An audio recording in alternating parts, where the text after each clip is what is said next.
నమస్తే, welcome to our channel. నేను మీ అంకిత. అయితే సీఎం చంద్రబాబు గారు చూసుకుంటే తెలంగాణలో చాలా పనులు అయితే చేసేవి. అసలు ఒక రకంగా చెప్పాలి అంటే తెలంగాణ డెవలప్ అవ్వడానికి మెయిన్ రీజన్ చంద్రబాబు నాయుడు అని చెప్పవచ్చు. అయితే ఇప్పుడున్న జనరేషన్కి అసలు సీఎం చంద్రబాబు గారు ఏం చేశారు తెలంగాణకి అన్న విషయం అయితే అసలు ఇప్పుడున్న జనరేషన్కి తెలియదు అనమాట. అయితే అసలు ఆయన ఏం చేశారు, అయితే ఎందుకు ఆయన మధ్యలో చాలా గ్యాప్ అయితే వచ్చింది. సో ఇక్కడ చూసుకుంటే చంద్రబాబు నాయుడు అప్పుడు చేసిన మంచి పనులకి ఇప్పటికీ చాలా గ్యాప్ అయితే వచ్చింది. సో అసలు ఆ గ్యాప్ ఎందుకు వచ్చింది, ఇప్పటి జనరేషన్కి ఎలా తెలియబోతుంది చంద్రబాబు అంటే ఏంటి, మరిన్ని విషయాలు డిస్కస్ చేయడానికి నాతో పాటు senior journalist CS Rao here with us. ఆయనతో మాట్లాడి మరిన్ని విషయాలు తెలుసుకుందాం. Hi sir. Hello sir. అసలు తెలంగాణలో చూసుకుంటే డెవలప్మెంట్కి మెయిన్ రీజన్ చంద్రబాబు నాయుడు గారు. ఆయన ఫస్ట్ సైబర్ టవర్ కానివ్వండి, సో దాంతోనే స్టార్ట్ అయింది హైదరాబాద్ డెవలప్మెంట్. సో కానీ ఆయన ఇప్పుడు మన తెలుగు రెండు రాష్ట్రాలు డివైడ్ అయిపోవడంతో జనరేషన్ గ్యాప్ రావడంతో అసలు చంద్రబాబు నాయుడు ఎంత చేశారు తెలంగాణకి అన్న విషయాలు మరుగున పడిపోయాయి. ఇప్పుడున్న జనరేషన్కి అయితే తెలియదు. సో మీరైతే ఏం చెప్తారు సార్? ఒకటేంటంటే పెద్దోళ్ళు చెప్తారు, మేలు చేసినటువంటి వాళ్ళని మర్చిపోతే కనుక ఆ ప్రకృతి క్షమించదు అని. ప్రకృతి అంటే సమాజం, ప్రకృతి క్షమించదు అని అంటారు. అలాగే మేలు చేసిన వంటి వాళ్ళని దూషించినా కానీ దాని ఫలితం అనుభవిస్తారు అని చెప్పి మన ఆధ్యాత్మికవేత్తలు చెప్తూ ఉంటారు. అంటే నువ్వు మంచి చేయకపోయినా పర్లేదు, కానీ చెడు చేస్తే మాత్రం ఆ ప్రకృతి ప్రకోపిస్తుంది అనేది ఆధ్యాత్మికవేత్తలు వీళ్ళందరూ చెప్పేటువంటి ప్రవచనం. అనేక సందర్భాల్లో చెప్తూ ఉంటారు ఇది. దీన్ని మనం చంద్రబాబు నాయుడు పరిపాలన కనుక అన్వయించుకుంటే, ఇప్పుడు కేసీఆర్ ఈ పరిస్థితుల్లో ఉండటానికి కారణం చంద్రబాబు నాయుడిని దూషించడము, చంద్రబాబు నాయుడిని ఒక బూచిగా చూపించి, ఒక భూతంలాగా చూపించి ఆయన మీద తెలంగాణ ప్రజల్లో ఒక విషం చిమ్మాడు కేసీఆర్. దాని ఫలితమే ఇప్పుడు కేసీఆర్ అనుభవిస్తున్నాడు. కూతురు తిహార్ జైల్లో ఉంది, ఈయన రేపు మాపు జైల్లోకి వెళ్ళిపోతున్నాడు. కారణం ఏంటంటే మంచి చేసినటువంటి వాళ్ళని, నీడనిచ్చినటువంటి వాళ్ళని, వాళ్ళని అట్లీస్ట్ నువ్వు గౌరవించకపోయినా అగౌరవపరచకూడదు. కానీ కేసీఆర్ చేసింది ఏంటంటే చంద్రబాబు నాయుడిని అడుగడుగున అగౌరవపరిచి తెలంగాణ సమాజానికి ఒక శత్రువులాగా చూపించేటువంటి ప్రయత్నం చేశారు. అందుకే ప్రకృతి ఆయన వెంటాడుతుంది ఇప్పుడు. ఇది ఆధ్యాత్మికవేత్తల ప్రవచనం ప్రకారం అయితే. ఎందుకనంటే ఉమ్మడి ఆంధ్రప్రదేశ్కి 95లో చంద్రబాబు నాయుడు ముఖ్యమంత్రి అయ్యారు. ఆ రోజున రెవెన్యూ చూసుకుంటే కనుక ఆంధ్రప్రదేశ్ది తెలంగాణది, ఆంధ్రప్రదేశ్ రెవెన్యూ 65% ఉంటే తెలంగాణ రెవెన్యూ కేవలం 45 మాత్రమే ఉంది. కావాలంటే రికార్డ్స్ చూసుకోవచ్చు. చంద్రబాబు నాయుడు ముఖ్యమంత్రి అయ్యే నాటికి 95లో ఆయన ముఖ్యమంత్రి అయ్యాడు. ఆ రోజుకి ఆంధ్రప్రదేశ్, ఉమ్మడి ఆంధ్రప్రదేశ్ పరిస్థితి ఏంటంటే ₹1 ఆదాయం వస్తే ప్రభుత్వానికి ₹6 65 పైసలు ఆంధ్రప్రదేశ్ నుంచి, 45 పైసలు తెలంగాణ నుంచి వచ్చింది. అంటే ఇంక్లూడింగ్ హైదరాబాద్, నేను చెప్పేది ఇంక్లూడింగ్ హైదరాబాద్. ఆ తర్వాత ఆయన 2004కి దిగిపోయాడు. 2004లో ఆయన ఓడిపోయాడు. 2004లో ఆయన ఓడిపోయిన నాటికి ఆంధ్రప్రదేశ్ రెవెన్యూ ₹1 ఉంటే దాంట్లో 55 పైసలు తెలంగాణది, 45 పైసలు ఆంధ్రాదే అయింది. రెవెన్యూ తగ్గింది ఆంధ్రప్రదేశ్ది. ఎందుకు తగ్గింది అని అంటే చంద్రబాబు నాయుడు 95లో ముఖ్యమంత్రి అయినప్పుడు ఆంధ్రప్రదేశ్ రెవెన్యూ మొత్తాన్ని తీసుకొచ్చి 65% ఉన్నటువంటి ఆంధ్రప్రదేశ్ రెవెన్యూని మొత్తాన్ని తీసుకొచ్చి ఇక్కడ తెలంగాణలో పెట్టాడు. పెట్టుబడి మొత్తం తెలంగాణలో పెట్టాడు, అది హైదరాబాద్లో పెట్టాడు. హైదరాబాద్ చుట్టుపక్కల మొత్తం డెవలప్మెంట్కి పెట్టాడు. ఎందుకు పెట్టాల్సి వచ్చింది హైదరాబాద్లో అని అంటే ఆయన చెప్పేది ఏంటంటే, అనేక సందర్భాలు అనేక ఇంటర్వ్యూలో ఆయన చెప్పాడు. ఆయన చెప్పేది ఏంటంటే ఒక రాజధాని అయితే ఉండాలి రాష్ట్రానికి. ఆ రాజధానిని డెవలప్ చేస్తే మౌలిక వసతులన్నీ కల్పిస్తే అక్కడి నుంచి ఇన్కమ్ జనరేట్ అవుతుంది. ఆ జనరేట్ అయినటువంటి ఇన్కమ్ను మొత్తం రాష్ట్రానికి మనం పంచవచ్చు, పేదరికాన్ని నిర్మూలించవచ్చు అనేది ఆయన కాన్సెప్ట్. అందుకని ఆయన ఏం చేశాడు, వచ్చినటువంటి డబ్బును మొత్తాన్ని, అప్పుడు ఉమ్మడి ఆంధ్రప్రదేశ్ కాబట్టి మొత్తం ఇక్కడ పెట్టారు, హైదరాబాద్లో పెట్టారు. హైదరాబాద్లో పెట్టి హైదరాబాద్లో ఇన్ఫ్రాస్ట్రక్చర్ క్రియేట్ చేశారు. ఆ ఇన్ఫ్రాస్ట్రక్చర్ క్రియేట్ చేయడానికి 2020 అనేటువంటి ఒక విజన్ తీసుకొచ్చారు. ఆ రోజున చంద్రబాబు నాయుడు ముఖ్యమంత్రి అయ్యే నాటికి వినాయక చవితి పండుగ ఉత్సవాలు శాంతియుతంగా జరుగుతాయి అని చెప్పి నమ్మకం లేనటువంటి రోజులు అవి. హిందూ ముస్లింల మధ్య గొడవలు జరుగుతున్నటువంటి రోజులు అవి. ఆ తర్వాత ఆయన మొత్తాన్ని ఎక్కడా గొడవలు లేకుండా ప్రశాంతమైనటువంటి సిటీగా హైదరాబాద్ని తయారు చేశాడు ఆయన. 2004 వరకు ఆయన టెన్యూర్ మొత్తం చూసుకుంటే కదా. తర్వాత అప్పుడు ఉండేటువంటి పరిస్థితి ఏంటంటే మంచినీళ్ళు తాగడానికి మంచినీళ్ళు ఉండేవి కదా హైదరాబాద్ సిటీకి. తాగడానికి మంచినీళ్ళు ఉండేవి కాదు. ఆ మంచినీళ్ళ కోసం అర్ధరాత్రి కూడా మేల్కొని ఉన్నటువంటి సందర్భాలు, రాత్రి వేళల్లో కూడా మేల్కొన్నటువంటి సందర్భాలు హైదరాబాద్ ప్రజలకి తెలుసు. అలాంటిది ఆయన ఫేజ్డ్ మేనర్లో కృష్ణా జిల్లాని హైదరాబాద్ ఫస్ట్ ఫేజ్ ఆయన హయాంలోనే వచ్చింది. మొత్తం 3 ఫేజుల్లో తీసుకురావాలనుకున్నారు. ఫస్ట్ ఫేజ్ ఆయన హయాంలోనే వచ్చినాయి, 2004కి వచ్చినాయి కొంత ఏరియాకి. ఆ తర్వాత ఆయన వేసిన డిజైన్ ప్రకారం ఫేజ్డ్ మేనర్లో వాటర్ వచ్చేసాయి. ఆయన తయారు చేసిన 2020 విజన్ అది. తర్వాత పవర్ క్రైసిస్. అప్పట్లో పవర్ ఉండేది కాదు, పవర్ ఎక్కడ ఉండేది కాదు, జనరేషన్ ఉండేది కాదు.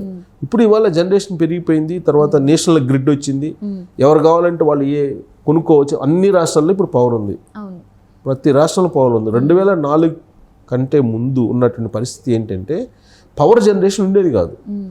జనరేషన్ లేనప్పుడు ఎక్కడి నుంచి తీసుకొస్తారు? ప్లస్ లైన్స్ వేయాలి తీసుకురావడానికి. ఆ లైన్స్ లేనప్పుడు అది యాక్చువల్గా సంస్కరణలు స్టార్ట్ అయినటువంటి ప్రారంభమైనటువంటి రోజులు అవి. ఆ రోజుల్ని అందిపుచ్చుకొని ఆయన వేసినటువంటి ఆ రోజు వేసినటువంటి ఒక విత్తనం ఈరోజు ఒక వృక్షంగా మారి అది ఫలాలను ఇస్తుంది. ఆ ఫలాలను తింటున్నాం. ఆ ఫలాలను తింటున్నాం అనేటువంటి సంగతి చెప్పకుండా కేసీఆర్ చంద్రబాబు నాయుడిని ఒక దోషిగా చూపించాడు, ఒక విలన్గా చూపించాడు తెలంగాణకి. ఆయన ఒక బూచిగా చూపించి 10 సంవత్సరాల పాటు తెలంగాణ సమాజాన్ని పీడించుకు తిన్నాడు కేసీఆర్. తెలంగాణ ఉద్యమం కోసం దాదాపు 1000 మంది చనిపోయారని చెప్పి ఆయన చెప్తుంటాడు. ఆత్మ బలిదానాలు చేసుకున్నారు అనేది. వాళ్ళని ఆ 10 సంవత్సరాల్లో గుర్తించాడు ఆ కేసీఆర్? గుర్తించలా. మొత్తం 200 మందినో 300 మందినో ఏదో గుర్తించామని చెప్పారు. అయితే మిగతా వాళ్ళు ఏమైపోయినట్టు మరి? అసలు ఆశ్చర్యకరమైన విషయం ఏంటంటే కేసీఆర్ హయాంలో 2014 నుంచి ఆయన 2023 వరకు ముఖ్యమంత్రిగా ఉన్నప్పుడు ఉద్యమకారుల కంటే రైతులు ఎక్కువ చనిపోయారు ఆయన 10 సంవత్సరాల కాలంలో. మరి కేసీఆర్ని ఏమనాలి? దురహ్యానాలనా సమాజానికి, తెలంగాణ సమాజానికి కాదా? చంద్రబాబు నాయుడిని విమర్శిస్తున్నారు. చంద్రబాబు నాయుడు 2020 విజన్ తయారు చేసి ఆ రోజునే ఆయన మెట్రో కానీ, ఎయిర్పోర్ట్ కానీ, ఇవన్నీ రింగ్ రోడ్ కానీ ఇలా చెప్పుకుంటూ పోతే బయోటెక్ కానీ, టెక్నాలజీ, ఇంకా ఐటీ సెక్టర్, ఐటీ అంటే ఆయన ఎలా ఐటీని ప్రమోట్ చేశాడో అందరికీ తెలిసిందే. తర్వాత హైదరాబాద్ సిటీ, సైబరాబాద్ ఎప్పుడు వచ్చింది అసలు? అంత ముందుండేది హైదరాబాద్ సికింద్రాబాదే కదా. మరి సైబరాబాదు ఇవాళ సైబరాబాదు మరి ఇప్పుడు మొత్తం కనిపిస్తుంది కదా. ఇవాళ ఎక్కడ పోయినా ల్యాండ్ వాల్యూ ఎకరం 100 కోట్లు పలుకుతుంది కదా. అది కేసీఆర్ గంతా లేకపోతే చంద్రబాబు నాయుడు గంతా? ఆ రోజు ఒక విత్తనం వేస్తే ఇవాళ అది కాయలు కాస్తుంది. ఆ విత్తనం నాటి నుండి తిడితేట నువ్వు. అందుకే ప్రకృతి కేసీఆర్ని వెంటాడుతుంది. సో ఇలాంటి పరిస్థితుల్లో చంద్రబాబు నాయుడు ఇప్పుడు మొన్న తెలంగాణలో పార్టీని బలోపేతం చేయాలి అనేటువంటి ఆలోచన చేశాడు. ఎంత దుర్మార్గం చేశాడంటే కేసీఆర్ తెలంగాణకి అంత మంచి చేసినటువంటి చంద్రబాబు నాయుడిని ఓటుకు నోటు కేసు అని చెప్పి ఒకటి పెట్టించి క్రియేట్ చేసి ఫోన్ ట్యాపింగ్లు చేసి ఆయన రకరకాలుగా ఇబ్బందులు పెట్టి తెలంగాణలో లేకుండానే అసలు తెలంగాణలో తెలుగుదేశం పార్టీని మెర్జీ చేసుకున్నాడు టీఆర్ఎస్ పార్టీలో అసెంబ్లీలో కేసీఆర్. సరే ఆ తర్వాత ఏం చేశాడు? కాంగ్రెస్ పార్టీని కూడా అదే పని చేశాడు, తెలంగాణ ఇచ్చినటువంటి కాంగ్రెస్ పార్టీని. అంటే ఇప్పుడు కేసీఆర్ని విలన్ అనాలా, లేకపోతే భూతం అనాలా కేసీఆర్ని, లేకపోతే చంద్రబాబు నాయుడిని అనాలా? ఆలోచించాలి. ఎందుకనంటే ఒక జనరేషన్ గ్యాప్ వచ్చింది. జనరల్గా 10 years అంటే ఒక జనరేషన్ అంటారు. జనరేషన్ గ్యాప్ వచ్చింది. చంద్రబాబు నాయుడు 2004 వరకు ఏం చేశాడో తెలంగాణ సమాజానికి అప్పుడు ఒక జనరేషన్కి తెలియలా.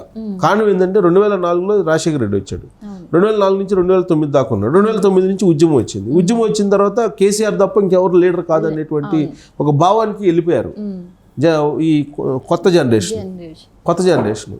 పైగా దానికి తగ్గట్టు అధికారంలో ఉన్నాడు కాబట్టి అతని ఇష్టానుసారంగా చరిత్రను రాసేసుకున్నాడు, చరిత్రను చెప్పాడు తెలంగాణ సమాజానికి, చరిత్రను వక్రీకరించాడు.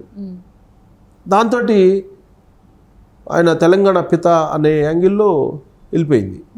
తెలంగాణ పిత కాదు అని చెప్పి 2023లో చెప్పారు కదా, తెలంగాణ సమాజమే చెప్పింది. సో ఇప్పుడు చంద్రబాబు నాయుడు పార్టీని బలోపేతం చేసే ప్రయత్నంలో భాగంగా ఆయన మీటింగ్ పెట్టారు ఎన్టీఆర్ ట్రస్ట్లో. అసలు తెలుగుదేశం పార్టీ పుట్టింది హైదరాబాద్లో. అలాంటిది నా ఆంధ్ర పార్టీ అని ఎలా ముద్రేస్తావు? పోనీ ఆంధ్ర పార్టీ అని ముద్రేస్తావు. మరి కాంగ్రెస్ వాళ్ళు రావచ్చు, ఎక్కడో ఉత్తర భారతదేశానికి సంబంధించినట్టు, బీజేపీ వాళ్ళు ఉత్తర భారతదేశం సంబంధించిన ఇక్కడ రావచ్చు, కేసీఆర్ ఏమో మహారాష్ట్ర వెళ్ళొచ్చు, లేదా ఇతర రాష్ట్రాలకు వెళ్ళి పార్టీని విస్తరింప చేసుకోవచ్చు. కానీ తెలుగుదేశం పార్టీ మాత్రం తెలంగాణ రాకూడదు అంటారు ఎవరు? కల్వకుంట్ల ఫ్యామిలీ. అదేం లాజిక్?